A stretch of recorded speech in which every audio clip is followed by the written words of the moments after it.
Hola, ¿cómo están? Muy buenas noches. Bienvenidas, bienvenidos a CNN Prime. Hoy vamos a tener un contacto desde Estados Unidos con Claudio Grossman. Muchos lo conocen porque fue el agente de Chile en el litigio en La Haya, pero es relevante además porque es un hombre que vivió en carne propia la dictadura de Augusto Pinochet y que hoy, junto a otros como la ex canciller Antonio Urrejola y otros miembros de la Comisión Interamericana de Derechos Humanos, ex miembros también de esta comisión, han hecho una carta importante y un llamado importante a la comunidad internacional. ¿De qué se trata? ¿Cómo ven la situación en Venezuela? Lo van a saber en algunos momentos en este contacto con Claudio Grossman. Pero es una jornada con muchísimas informaciones nacionales e internacionales, por supuesto, y vamos a ir de inmediato con esos titulares. Escala la polémica tras el despido de Isabel Amor de la dirección regional del CERNAMEG de Los Ríos. La activista acusó persecución política y discriminación debido a la condena en contra de su padre en una causa de violaciones a los derechos humanos en dictadura. La ministra de la Mujer, Antonia Orellana, sostuvo que la pérdida de confianza habría sido incluso anterior al inicio del periodo formal de la exfuncionaria. El Ministerio de Obras Públicas proyectó que unos 460.000 vehículos van a salir de la región metropolitana debido a este fin de semana con interferiado. La titular, Jessica López, sostuvo que se activaron los protocolos de emergencia con las concesionarias y se reforzaron los patrullajes en zonas críticas. En tanto, mediante el plan Calles Protegidas, se aumentaron los controles en los terminales de buses. En temas internacionales, crece la tensión ante el avance de las tropas ucranianas en el territorio ruso de Kursk. Según el presidente de Ucrania, Volodymyr Zelensky, este miércoles ganaron hasta 2 kilómetros controlando 74 localidades rusas. Mientras tanto, Estados Unidos monitorea los avances en el campo de batalla. Y en el deporte, bajo el lema "Bienvenido de regreso niño", Udinese presentó oficialmente ante la prensa a Alexis Sánchez. El delantero nacional se puso la camiseta con el número 7, que podría estrenar de manera oficial ante Lazio durante la última semana de agosto. Bueno, todo esto y mucho más, aquí comienza CNN Prime.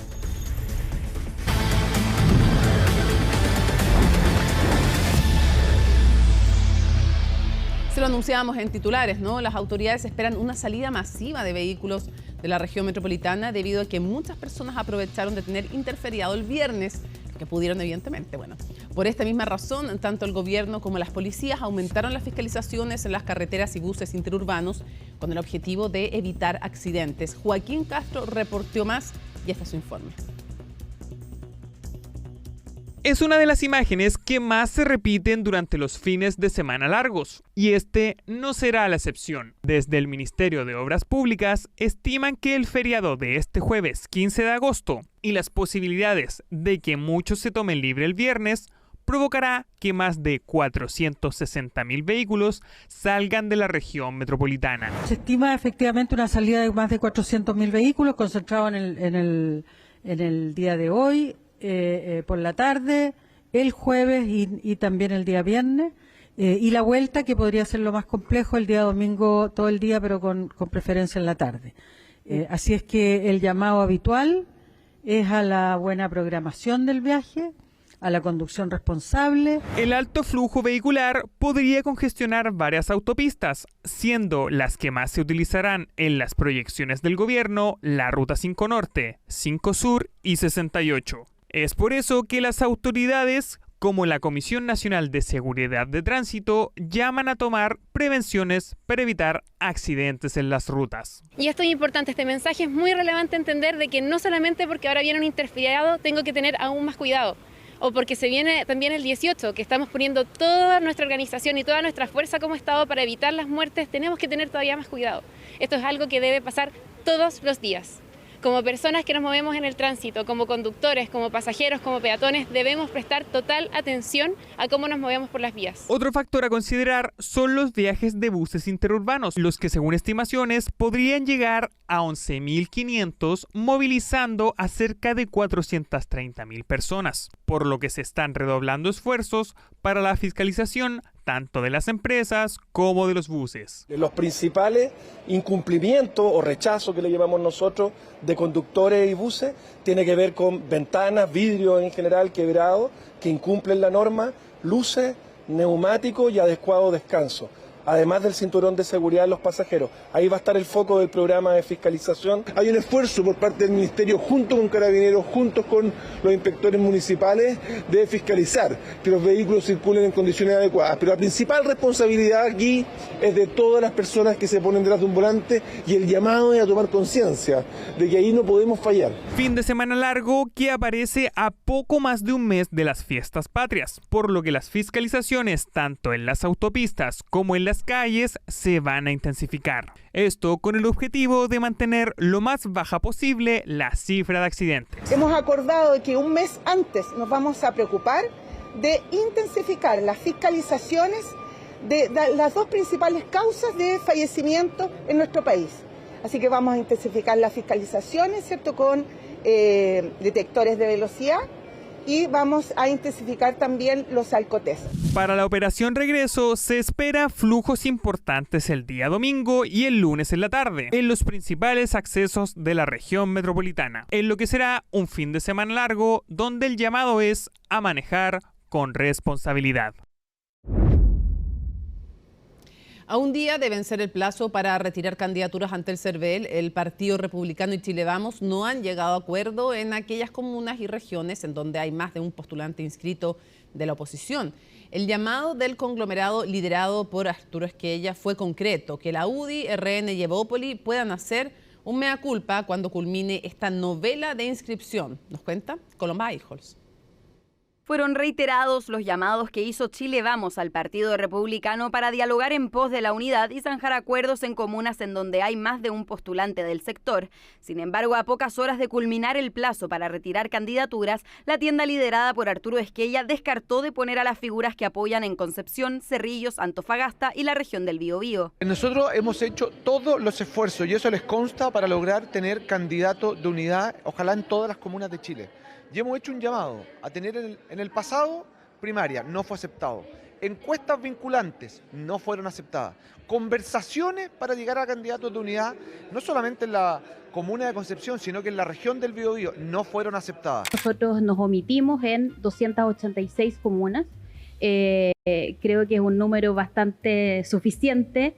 Hemos escuchado de parte de Chile Vamos los llamados a la unidad, pero cuando esos llamados son vacíos, esos llamados no tienen ninguna acción, la verdad es que no sirven de nada. Y es que desde el Partido Republicano aseguran haber tomado decisiones que en algún momento fueron renuncias dolorosas, pero esperando que tuvieran eco en Chile Vamos, como fue el retiro de la candidatura de Ruth Hurtado en Recoleta, algo que desde Renovación Nacional también aseguran haber hecho. Nosotros hemos hecho gestos concretos respecto a la unidad del sector y de la oposición en las distintas comunas donde existen malos alcaldes de izquierda.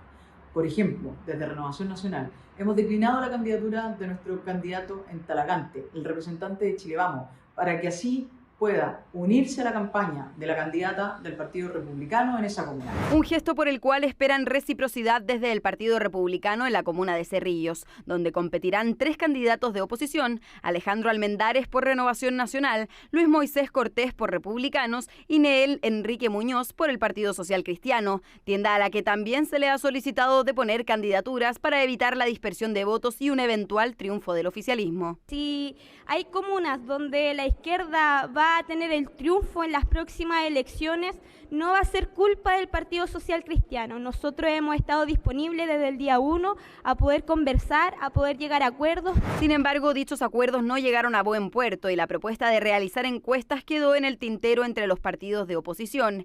En vista de aquello, el Partido Republicano ya se pronunció por sus eventuales efectos. Yo espero que luego de toda esta novela de inscripción puedan también hacer un mea culpa en el sentido de poner a las personas, a Chile primero, no a las castas familiares como lo que vemos en Concepción que está pasando con la hija de la ex senadora, sino que preocuparse de representar a las personas. ¿Hay un mea culpa por parte de Chile Vamos?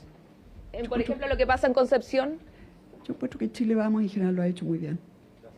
Muy bien. ¿Y en Concepción?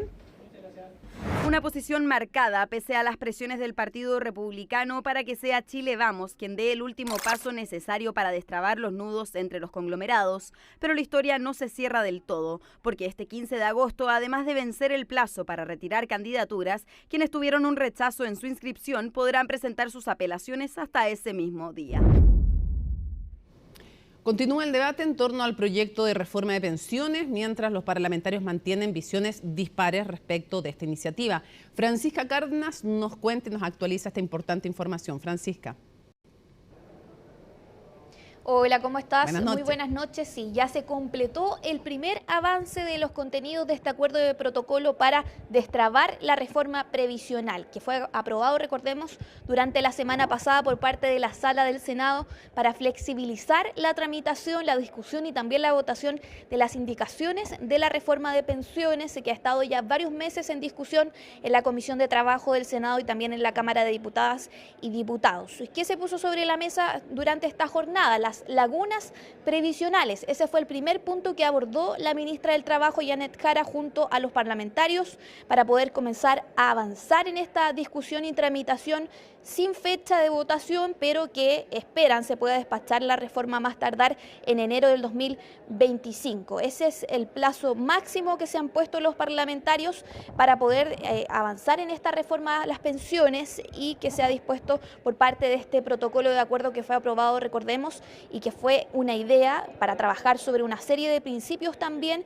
a analizar de la reforma para después votar a referéndum, es decir, elaborar un texto y después revisarlo tanto en la Comisión del Trabajo del Senado como también en la Comisión de Hacienda y ahí revisar las votaciones. Escuchemos qué dijo la ministra del Trabajo, Janet Jara. Lo que vamos a hacer es presentar aquellos temas en los cuales hay, yo diría, una sintonía importante en que son necesarios para el país.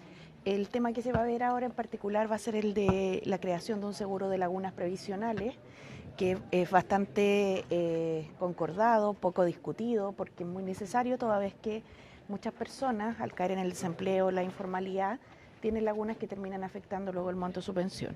El desarrollo de la comisión se va a concordar ahora, en particular con los senadores y senadoras de oficialismo y de oposición, pero nuestra voluntad es que la reforma pueda ir avanzando, en tanto se resuelven los temas en los cuales todavía tenemos algunas diferencias.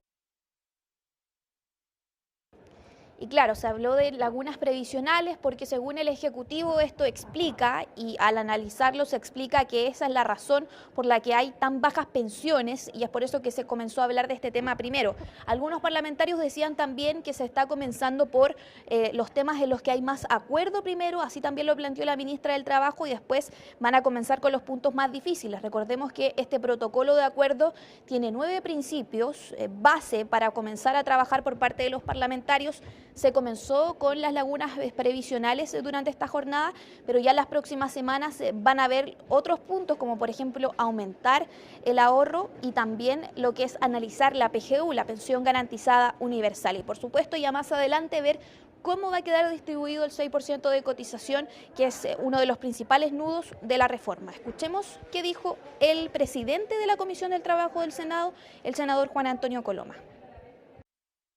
Tenemos principios y eso es lo que estamos tratando de avanzar. Lo que estamos haciendo es en aquellas cosas que son más complejas, hacer revivir la comisión técnica para que nos ayuden a hacer propuestas, que fue muy clave en la ocasión anterior. Y a partir de ahí avanzar en lo difícil, pero con esa forma de una comisión que nos entregue conclusiones, que está representada por los puntos.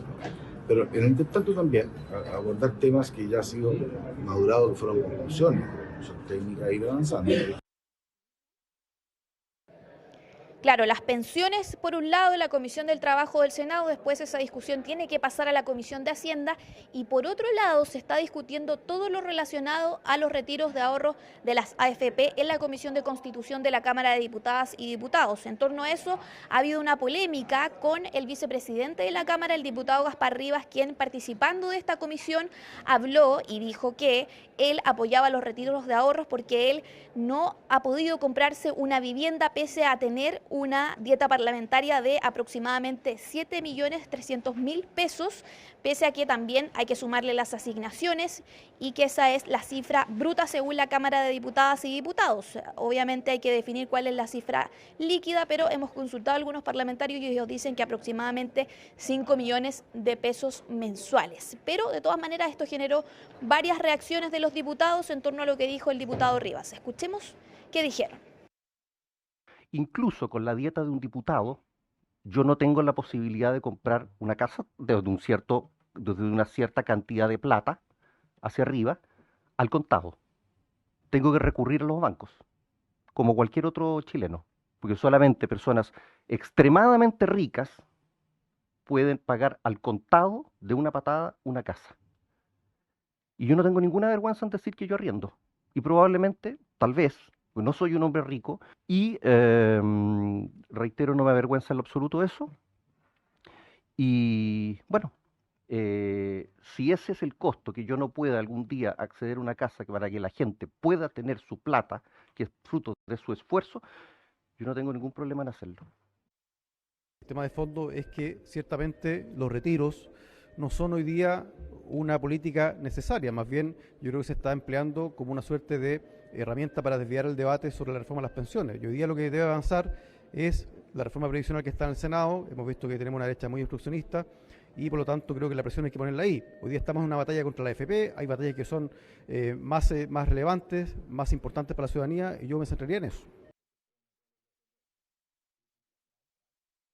Cada vez los retiros están generando más fuerza y más apoyo de la Cámara de Diputados y Diputadas.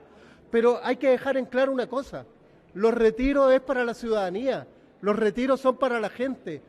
Hay que dejar fuera a los parlamentarios no tienen por qué estar incluidos en los retiros. Y aquí un llamado y un emplazamiento directo al vicepresidente de la Cámara. No puede ser que estemos pidiendo retiros nosotros los diputados. Los retiros son para la gente, para la ciudadanía, para las personas que lo necesitan, que lo están pasando mal, con las alzas de la cuenta de la luz, con el desempleo, con el alto costo de vida. Claro, un debate bastante intenso, por un lado por las pensiones y por otro lado también por los retiros, que ya hay fecha al menos para que se pueda votar este proyecto que se está analizando en la Comisión de Constitución para el próximo 27 de agosto, de vuelta de la semana distrital.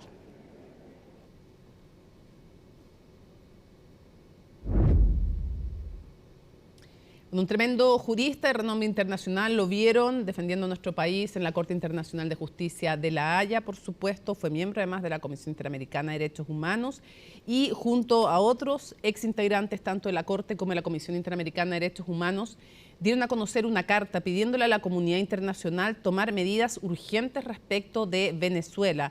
Nos referimos a Claudio Grossman, con quien vamos a establecer contacto para justamente ahondar, y ahí lo vemos ya en pantalla, desde Estados Unidos, Claudio Grossman. Claudio, ¿dónde se encuentra exactamente?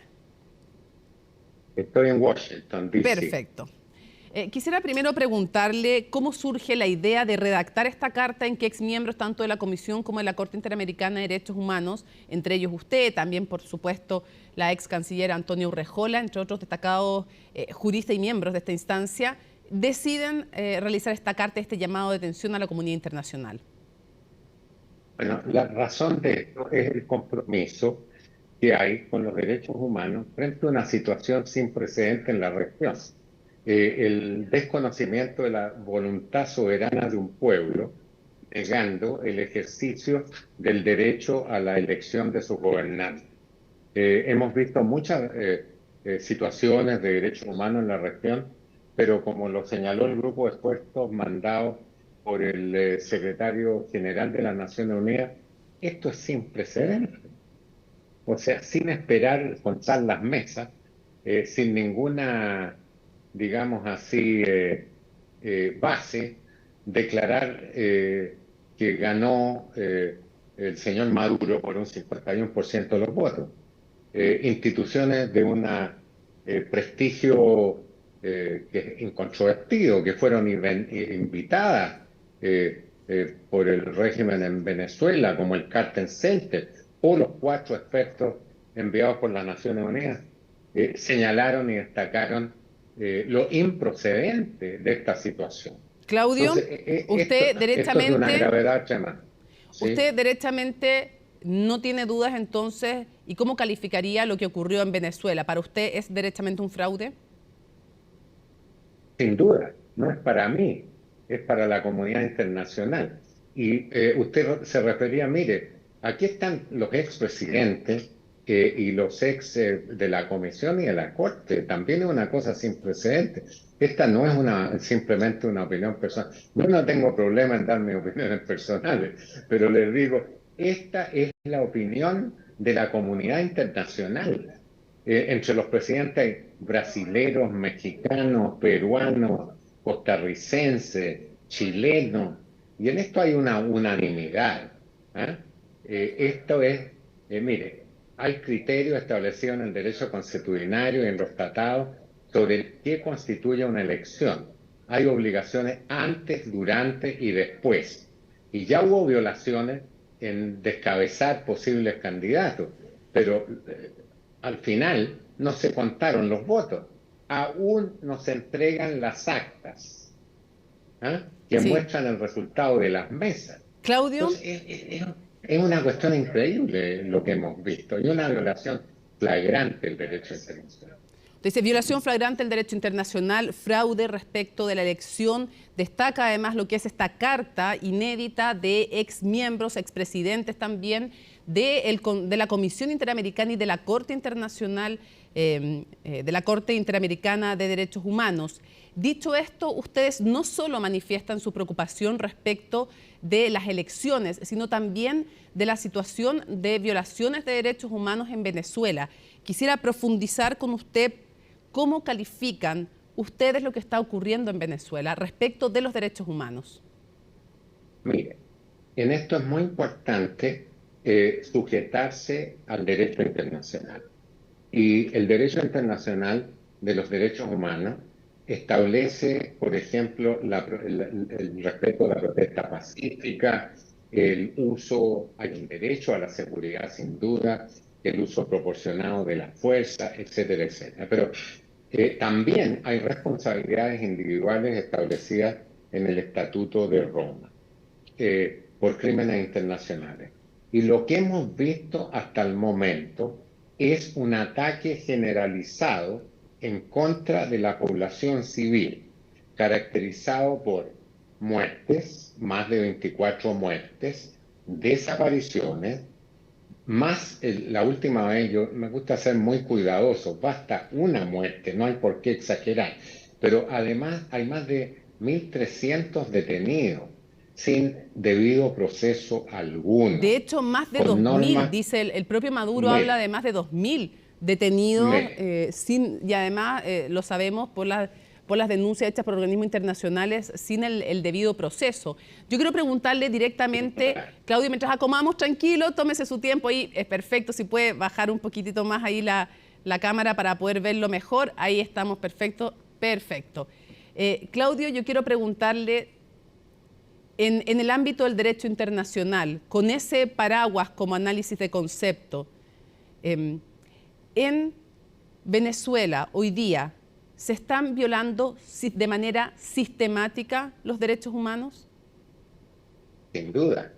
Y a partir de un derecho sistemático, de un derecho fundamental, que es guía de otros derechos, que es el derecho político a la libre expresión de la voluntad nacional, expresando la autodeterminación de un pueblo. Ahora, eso se plantea por los expresidentes y de la Corte y de la Comisión Interamericana, y no solo por nosotros. Pero además una cosa muy importante aquí es el ataque generalizado en contra de la población civil.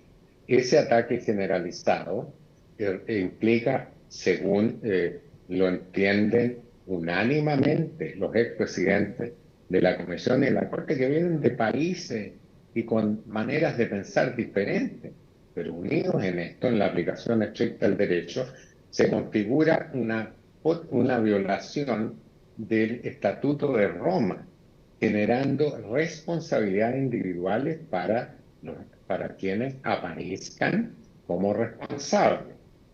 Por eso, la declaración de todos los expresidentes de la Comisión y la Corte es que el fiscal de la Corte Penal Internacional tiene que hacer una investigación de esta materia. Ya hay una estación, por ponerle esos términos, de monitoreo en Venezuela. Y esto debe traducirse en acciones concretas. Claudio, para explicarle a quienes nos ven,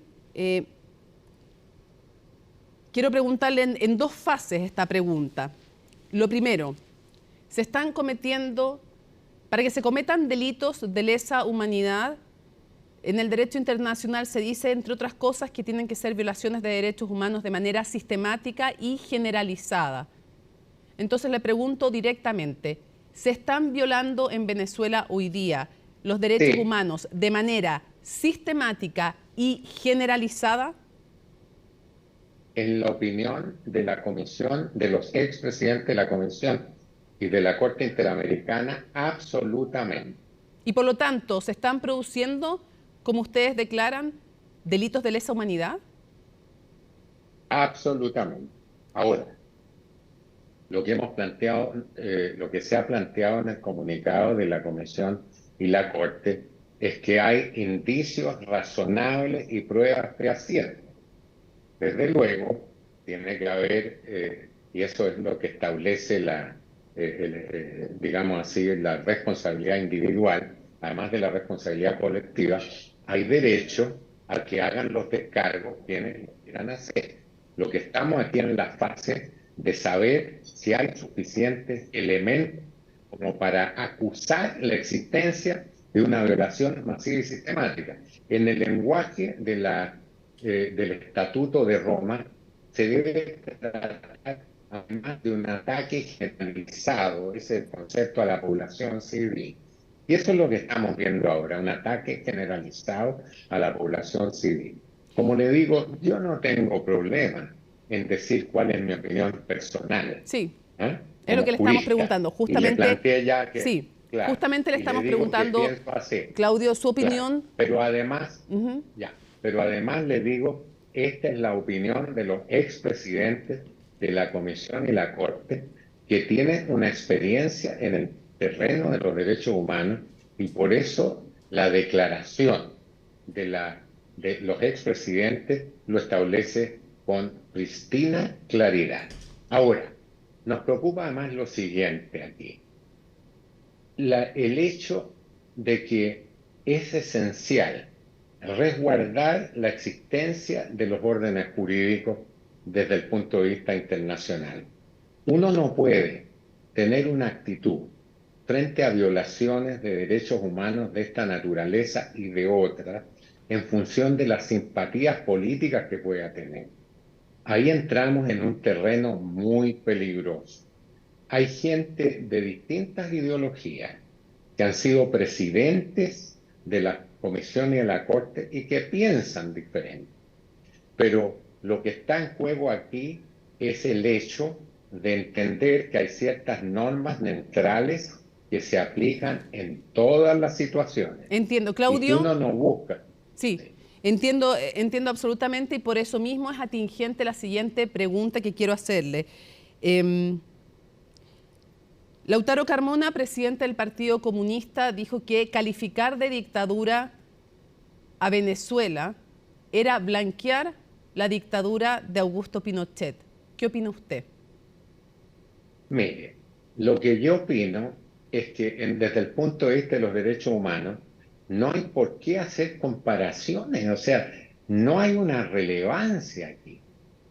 Además, para hacer frente a ese tipo de análisis, lo que corresponde frente a Venezuela es preguntarse si se reconoció el derecho a la libre autodeterminación del pueblo de Venezuela. Punto 1. Segundo, si hay una violación masiva y sistemática de derechos humanos que constituyen un ataque generalizado en contra de la población civil. Ahora, esto de poner a hacer comparaciones entre situaciones no me parece adecuado y no entiendo cuál es el propósito de algo así. Basta la pérdida de una vida humana como para señalar que hay que puede ejemplificar la violación de derechos humanos. Entonces, si uno se pone así, bueno, ¿cuántos mueren aquí? No veo el sentido jurídico de hacer una cosa así. Y me pregunto, ¿cuál es el propósito político de hacer algo así? Desvirtúa el análisis central que debe haber aquí y que no requiere comparación alguna. La gente puede pensar lo que quiera respecto a las comparaciones. Habría que ponerse de acuerdo cuáles son los criterios de una comparación. Pero lo que importa aquí es esto. Hay una libre expresión y respeto de la soberanía popular en Venezuela, de acuerdo a informes creíbles de instituciones invitadas por el mismo gobierno venezolano, como el Centro Carter, que ha gozado siempre de un respeto en ese país, o la visita de los 4 expertos de Naciones Unidas, que sacó su informe hoy día. Para dejarlo entonces meridianamente claro, para usted, ya, primero hagamos un ejercicio bien práctico. Para usted, hoy día, Venezuela es una dictadura. Yo le voy a decir lo siguiente. A ver. Yo pienso que sí. Nosotros no hemos puesto eso ahí porque no es relevante. No, yo no le estoy preguntando lo de la carta. Yo le pregunto a usted, solo a usted. Claudio Grossman, ¿cree que hoy día Venezuela es una dictadura? Sí. Cuando usted me contesta que sí, ¿cree que al llamarle dictadura a Venezuela, como sostiene Lautaro Carmona, está usted blanqueando la dictadura de Augusto Pinochet? No. Y además, pero le voy a decir lo siguiente. Yo entiendo lo directo a su pregunta y no tengo la costumbre de evadir las preguntas cuando me hacen preguntas dirigidas a mí personalmente. Yo no estoy en un ambiente político. Lo que yo estoy haciendo es un ejercicio jurídico. Sí, pero reitero que no le respondí su pregunta, pero le voy a decir que esa pregunta no es para mí relevante. Y no le encuentro un sentido de ponernos a discutir ese tipo de cosas. En que la gente puede pensar lo que quiere, yo le expresé mi opinión. Pero Claudio, yo le dije que la pregunta relevante aquí es otra.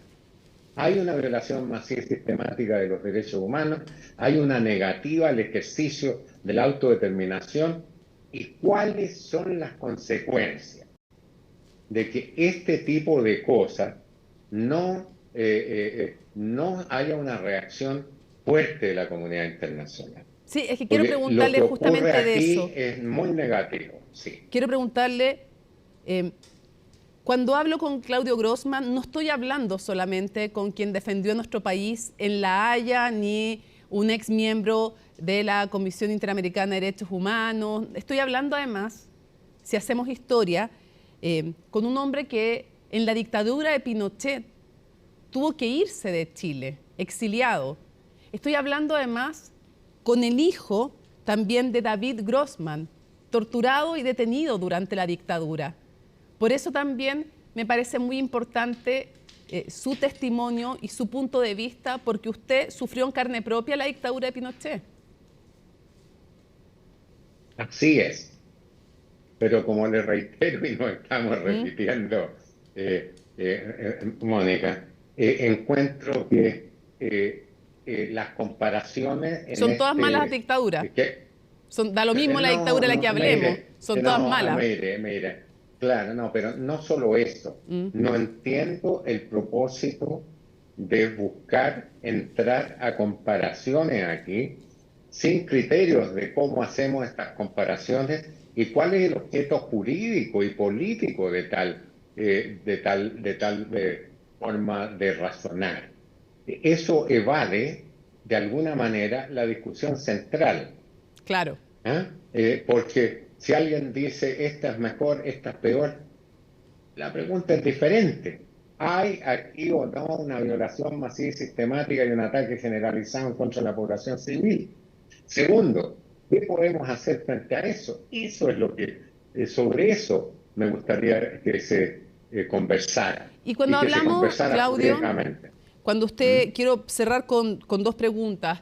Cuando usted dice, ¿qué podemos hacer? Ustedes toman un gesto concreto de hacer un llamado a la comunidad internacional, pedir que actúen, pedir que todos los órganos, desde la Comisión Interamericana, la Corte Interamericana, la Corte Penal Internacional, tomen cartas en el asunto. Ese es un gesto concreto. ¿Qué hubiera esperado usted, por ejemplo, de todos los partidos políticos de su país, y de Chile me refiero? ¿Qué hubiera esperado, por ejemplo, del Partido Comunista, que también durante la dictadura de Pinochet fue perseguido, duramente perseguido? Sufrieron el exterminio de muchos de sus militantes, sufrieron en carne propia tortura, desaparición, exilio. Entonces, desde haber vivido también esa experiencia, ¿qué hubiera esperado usted que hicieran frente a lo que está viviendo Venezuela? ¿Cuál hubiera sido su esperanza del testimonio que hubiera esperado usted? Mire, yo le voy a decir una cosa, Mónica, yo soy un poco renuente a entrar en el análisis político. No porque la política no tenga una importancia y no porque esos análisis políticos no sean justificados. Mi rol es hacer razonamientos desde el punto de vista jurídico. Yo pienso que la adhesión a los derechos humanos tiene que demostrarse más allá de la simpatía o no que uno tenga con un determinado gobierno o idea. Siempre le he dicho a mis alumnos, y a mí me parece que desde el punto de vista de la credibilidad de los derechos humanos es esencial, que uno nunca se pregunta la nacionalidad del torturado y del torturador. Ahora, eso es desafiado, es muy difícil, pero la posibilidad de vivir en un ambiente de convivencia es el hecho que aceptemos todas y todos que hay ciertas normas que son de aplicación general y que yo no voy a tener una reacción frente a ellas preguntándome cuál es la simpatía que tengo con la posición política o la actitud negativa que tengo con la posición política. Entiendo. Entonces usted me hace preguntas muy relevantes y yo estoy tratando de no me las ha contestado, Claudio, me las ha contestado todas, no las ha contestado todas de estupenda manera. Solamente me gustaría preguntarle, y entiendo este concepto que usted nos entrega que es tan importante: los derechos humanos no pueden depender ni de la nacionalidad, ni de la religión, ni de las simpatías políticas. Son principios que no se transa y que tienen que respetarse siempre, en todo tiempo y lugar. Y por lo mismo quisiera preguntarle, ¿qué cree usted que pueden hacer en dos instancias? ¿Qué pudiera hacer el gobierno chileno en el contexto de la defensa de los derechos humanos en Venezuela? ¿Qué acciones concretas cree usted que se pueden realizar con las herramientas que tiene el sistema internacional? ¿Qué más puede hacer Chile? Mire, yo hice un llamado general, ahora usted me está poniendo en calidad de asesor de qué es lo que se debe hacer. Pero le voy a decir, la presencia internacional en la comunidad internacional, por ejemplo, en el Consejo de Derechos Humanos, acciones frente a la Fiscalía Penal, la Fiscalía de la Corte Penal Internacional, acción concertada también con otros en relación a acciones de protección hacia refugiados venezolanos, medidas dirigidas a que organismos colectivos como la Organización de Estados Americanos y las Naciones Unidas tomen cartas en el asunto y ejerzan acciones concretas, de resoluciones concretas dirigidas a tener una acción frente a esta situación. Y lo que está en juego aquí no son solo valores. Mire, desearíamos estar en un mundo en que la gente actuara solo sobre valores, pero también hay intereses de carácter económico, estratégico, operacionales, y le voy a decir que la falta de acción en esta acción no es solo un tema de valores, es un silencio en esta materia, y la falta de acciones concretas tiene significados para todo el hemisferio. Lo que ha pasado en Venezuela ha generado una cosa increíble. Imagínense, es un sistema político que ha dependido de cerca de 8 millones de ciudadanos dejando el país. Si esto se permite que continúe, este tipo de acciones, de conocimiento de la voluntad soberana del pueblo, van a haber numerosas olas de refugiados que siguen saliendo de Venezuela, con el impacto que eso tiene para ellos en primer lugar y para la gente que sufre y para los demás países al mismo tiempo. Entonces, no solo hay un tema de valores, sí, hay un tema operacional en el hemisferio. Entiendo. Claudio Grossman, me quedo con una de sus últimas frases. Un silencio respecto a lo que pasa en Venezuela tiene consecuencias para todo nuestro hemisferio. Muchísimas gracias por habernos acompañado desde Washington, Estados Unidos, con este importante testimonio también y con esta carta tan relevante que hemos dado a conocer de exmiembros, de expresidentes también de la Corte Interamericana y de la Comisión Interamericana de Derechos Humanos. Muchísimas gracias, que tenga muy buenas noches. No, saludo a todas las amigas y amigos en Chile y espero tener la oportunidad de ir para allá. Y gracias por su pregunta nuevamente y gracias a CNN. Que esté muy bien. Un abrazo, buenas noches. Bueno, y crece la polémica tras la desvinculación por pérdida de confianza, así lo calificaron, de Isabel Amor como directora regional del CERNAMEC de Los Ríos, quien acusó discriminación y una persecución en su contra debido, dijo, a la condena de su padre como encubridor del delito de aplicación de torturas cometido en la dictadura militar. La ministra de la Mujer, Antonia Orellana, sostuvo que los motivos de la pérdida de confianza no tienen que ver con condiciones biográficas o familiares de la exfuncionaria. Todos los detalles en el informe de Valentina Nieto. Deme 2 segundos, espérenme un poquito. Voy a avisar que me demoro 2 segundos más. Claro estaba que tomaría tiempo explicar los motivos que tuvo el CERNAMEC para desvincular a la ahora exdirectora regional de Los Ríos. Solo 48 horas alcanzó a estar Isabel Amor en dicho cargo, tiempo que fue suficiente para pedir su salida por pérdida de confianza. No hay un motivo de la pérdida de confianza que tenga que ver con condiciones biográficas o familiares, pero tal como se conversó públicamente en el caso del senador Macaya, uno puede hablar como hijo, pero la autoridad y la administración pública exigen otras condiciones.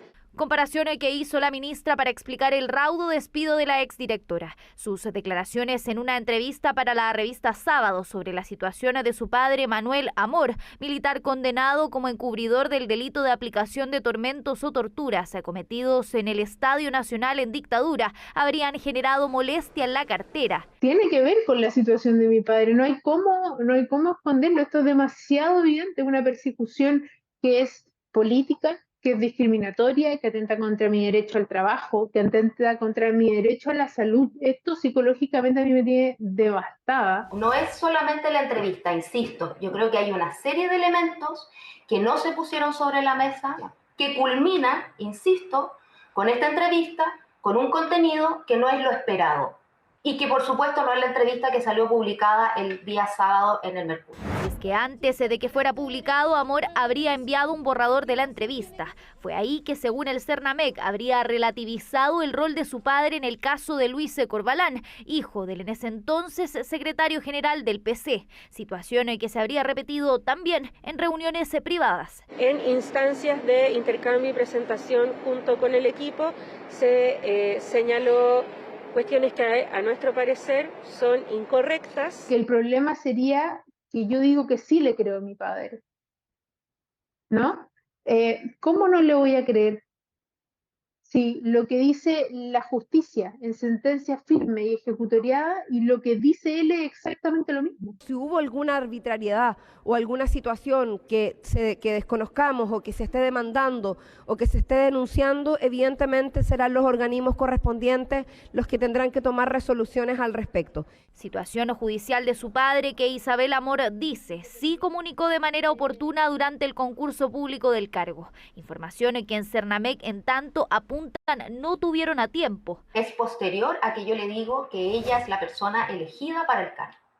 Y efectivamente, y ahí es un punto relevante, que efectivamente el tema de que su padre haya tenido esta condena, tiene esta condena, ¿cierto?, por violación a derechos humanos, no es el punto. A mí me parece que esta es una actitud que va en contra absolutamente de los derechos de las mujeres y nos llama muchísimo la atención, porque en un gobierno que además se declara feminista, creo que ha habido una actitud que incluso es matonesca. Ella postuló por alta dirección pública. Insisto, este es el acto de cancelación más grande que hemos visto de este gobierno respecto a una mujer. Por eso en la Comisión de Mujeres y Equidad de Género pedirán a la ministra Orellana de los motivos del despido. Desde el Cernamec ya lo habían hecho este martes. Obedece a sucesivas omisiones de información relevante y acciones por parte de esta profesional. Entre ellas destacan no informar de las dificultades de su relación con agrupaciones de derechos humanos. Y es que la situación de su padre ya había generado tensiones cuando ocupaba el cargo de jefa regional del INDH en la región de Ñuble,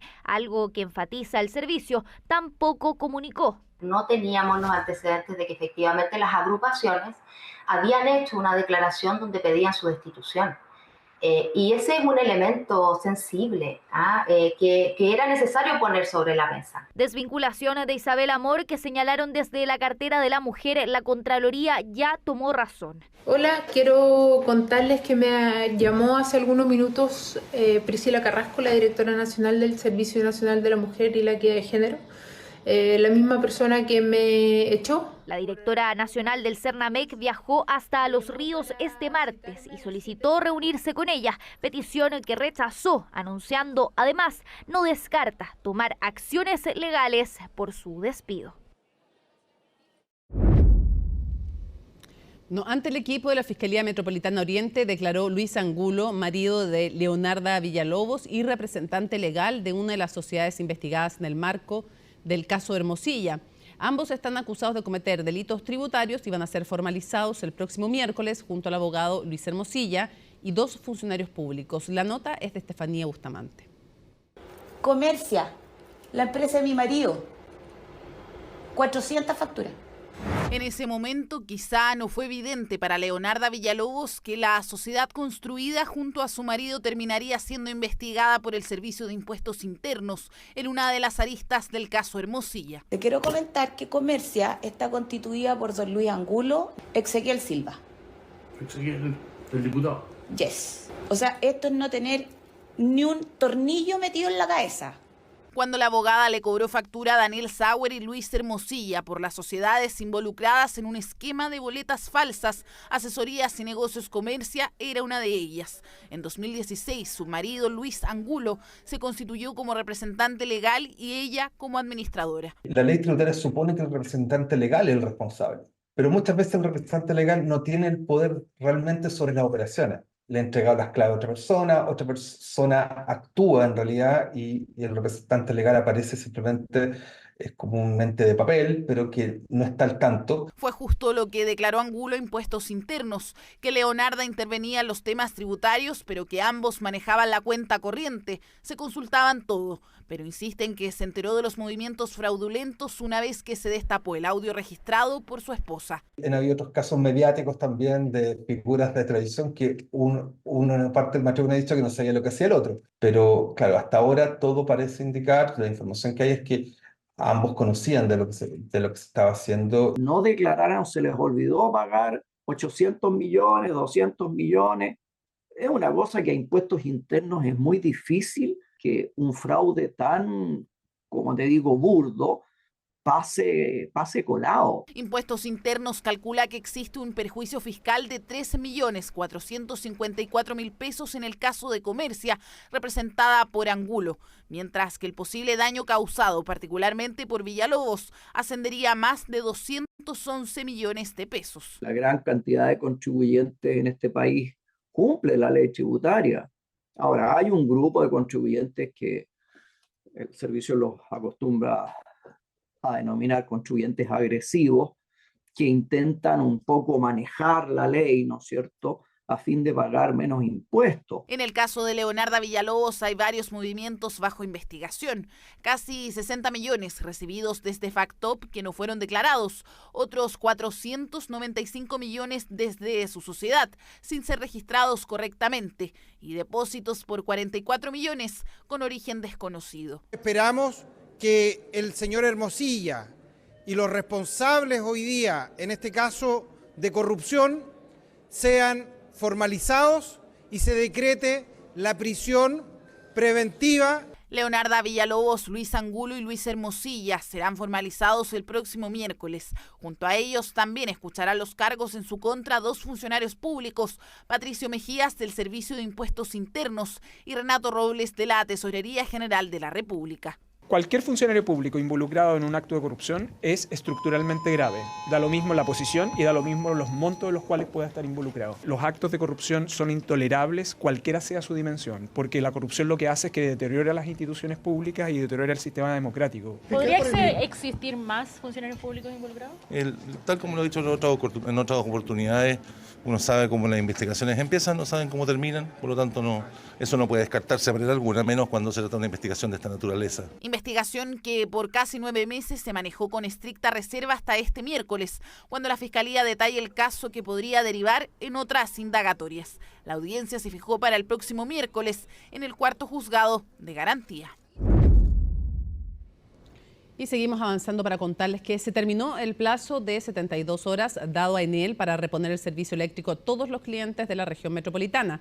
Pese a que en comunas como Conchalí y Lampa aún hay hogares sin luz, las autoridades evitaron confirmar si la distribuidora cumplió o no con el ultimátum debido a que está realizando las evaluaciones correspondientes.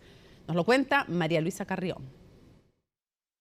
Horrible, porque no he podido pedir ni mi hora de dentista ni llevarla bien a ella. Me atrasaron en los medicamentos y me atrasaron también en el sistema de médico. ¿Cuándo tenía que hacerse el examen? Hace como 4 días atrás.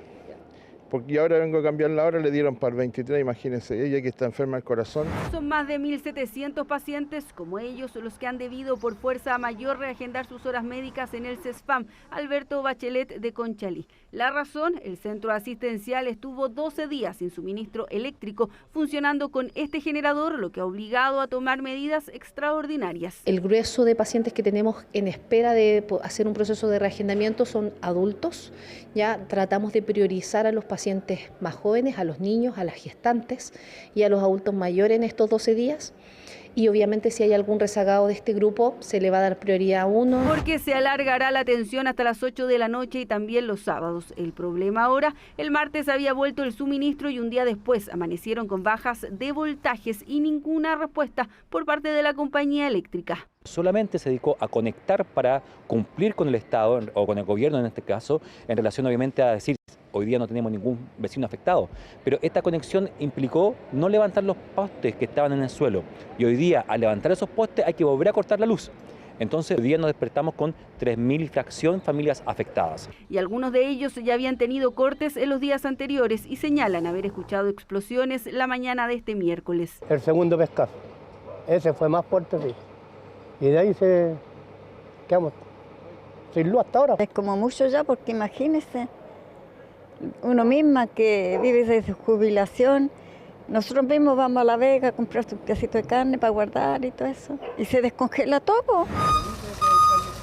Problemas de los vecinos cuando ya han pasado 13 días desde que comenzó la emergencia. El ministro de Energía junto a la superintendenta de Electricidad y Combustibles volvió a desplegarse en el Congreso para dar explicaciones. En el Senado aseguró, en el marco de las compensaciones por la Ley General de Servicios Eléctricos, que no todas las empresas habían entregado la información requerida para adelantar las indemnizaciones automáticas en la boleta. 4 de las 5 principales distribuidoras contestaron ayer el requerimiento que hizo la Superintendencia de Servicios, la Superintendencia de Electricidad y Combustible, para acelerar este proceso de tal manera que se vea reflejado en la siguiente boleta que le llegue a las personas.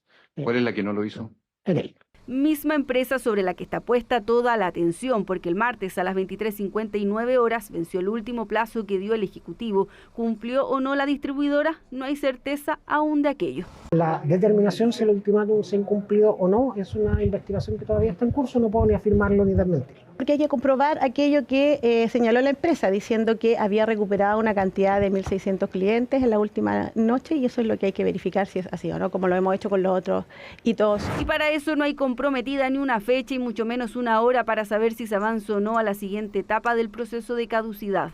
Si eso no se cumple, nosotros exigimos que obviamente se termine con ese contrato de concesión tal cual como se estipuló. Tengo la impresión de que la empresa no ha cumplido. Por tanto, creo que la autoridad, clarificando esto, debe tomar un camino que deberá ser el anunciado, es decir, proceder en consecuencia a las fases respectivas consecuentes de cancelación respecto de esa concesión. Tanto en Lampa, puntualmente en Batuco, se entregaron 500 microgeneradores individuales que dispondrá Enel para las personas afectadas. El alcalde fue categórico. Lo que interesaba y el cumplimiento ultimátum era devolver el suministro eléctrico a los hogares, y es lo que los vecinos hoy día necesitan. No necesitan otra cosa, hoy día no necesitan la compensación, hoy día necesitan que le devolvamos el suministro eléctrico, y eso es lo que da demostración de que, por supuesto, la empresa no ha cumplido. Por otro lado, el número de reclamos contra las empresas eléctricas ante el CERNAC aumentó. Ya van más de 20.000 y se habilitó la posibilidad de interponer estos recursos en todas las oficinas de Chile Atiende del país.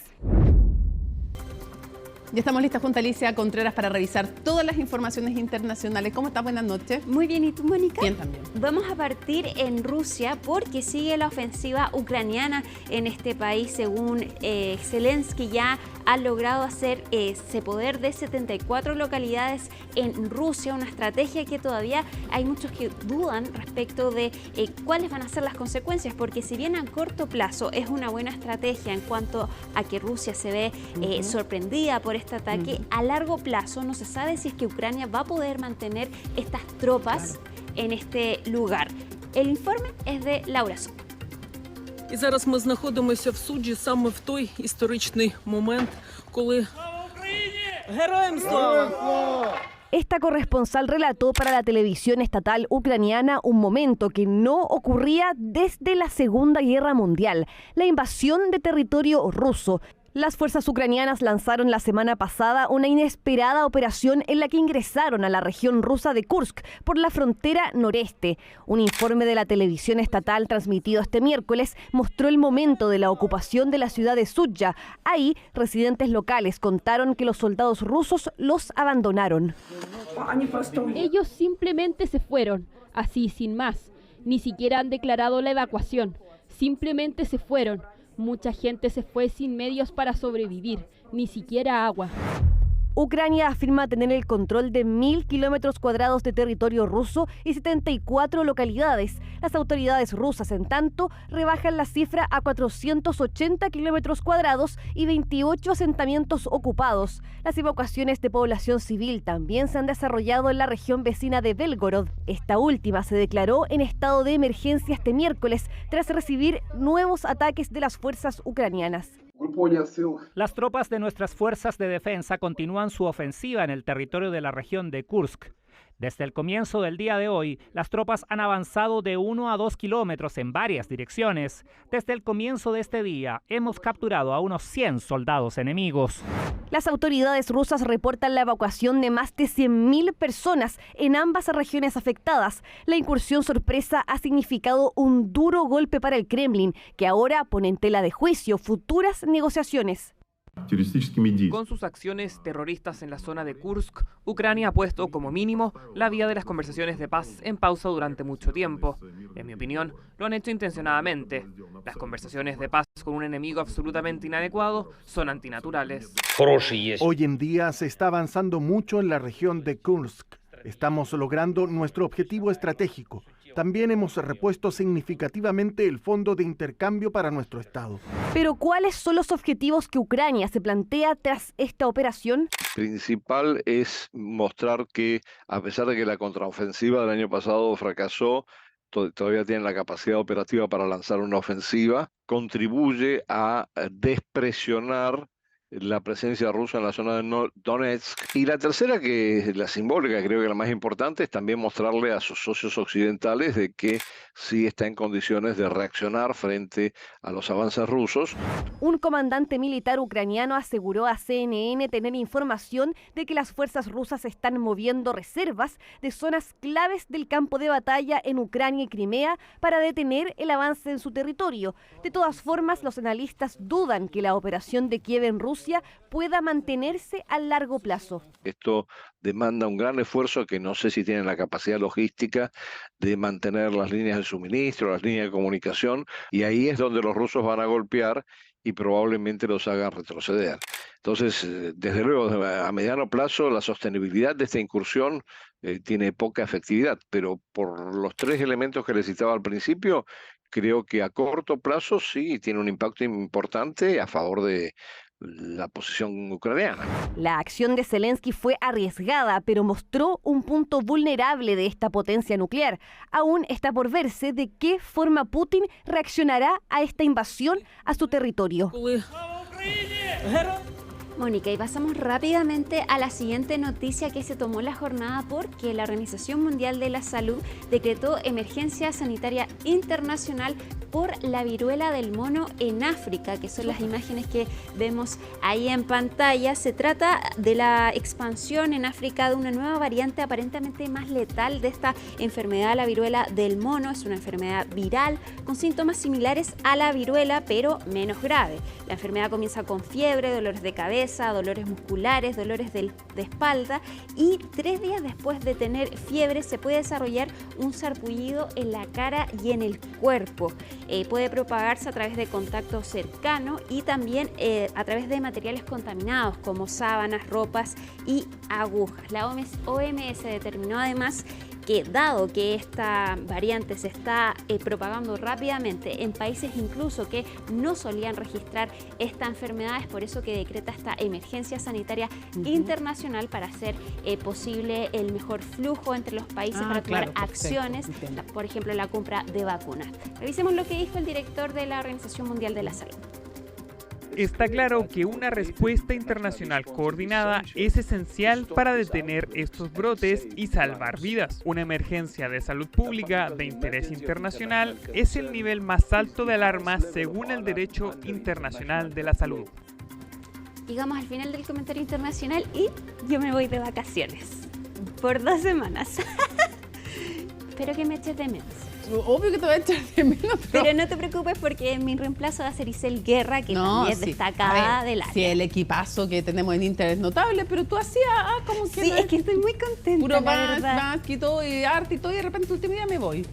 Si la sonrisa no se la despinta nadie, la envidia una tampoco, pero en fin, ya, esperamos chocolatito, alguna cosita. Sí, por supuesto, para ti, para el Switch, para todos. Por supuesto, ya. Y hoy día, entonces, Conexión Global Prime, con una entrevista a Steven Levitsky, el autor, entre otros librazos, coautor de Cómo mueren las democracias, no les digo... De lujo. No, y las declaraciones que nos dio respecto de Venezuela, de Estados Unidos, de Chile, de Cuba, El Salvador, son lo mismo Hugo Chávez que Maduro. ¿Cuándo se empezó a enfermar la democracia en Venezuela? ¿Cuándo murió?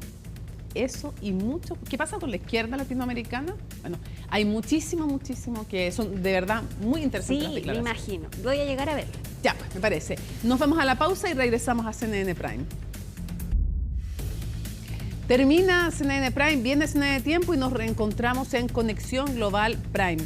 Un especial entonces con el coautor de Cómo mueren las democracias, Steven Levitsky, que está en Chile en una visita organizada por la Universidad Diego Portales. Tuvimos el privilegio de conversar con él y habló de muchísimas cosas: Estados Unidos, Venezuela, Cuba, Chile, los peligros de estas democracias. ¿Es El Salvador una democracia todavía o no? ¿Dónde terminan los populismos? ¿Cuáles son las amenazas? Eso y muchísimo más. ¿Qué debiera hacer la izquierda? ¿Qué esperaría de la izquierda latinoamericana y mundial? Bueno, eso y muchísimo más en la entrevista que viene en CNN, después de CNN Prime, en Conexión Global Prime. Miércoles 14 de agosto. Así estuvo nuestro país y el mundo. Somos CNN Chile. Buenas noches.